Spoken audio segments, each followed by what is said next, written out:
আসসালামু আলাইকুম প্রিয় চাকরি প্রত্যাশী ভাই ও বোনেরা, আশা করি সকলে ভালো আছেন। আমি সজীব আহমেদ আপনাদের মাঝে আরেকটি নতুন ভিডিও নিয়ে হাজির হলাম। তো আজকের ভিডিওটির মূল বিষয় হচ্ছে স্বাস্থ্য ও পরিবার কল্যাণ মন্ত্রণালয়ের অধীনে অনেকে চাকরি করতে চান, অনেকের স্বপ্ন বাংলাদেশ স্বাস্থ্য ও পরিবার কল্যাণ মন্ত্রণালয়ে।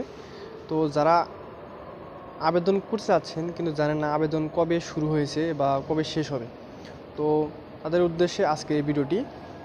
তো আবেদনটি শুরু হয়েছে 24শে সেপ্টেম্বর এবং শেষ হবে 15ই অক্টোবর। তো যারা আবেদন করতে চাচ্ছেন, তো এখানে 6টি পদে 86 জন লোক নেওয়া হবে। তো সবচেয়ে বড় যে পদটি সেটি হলো অফিস সহায়ক।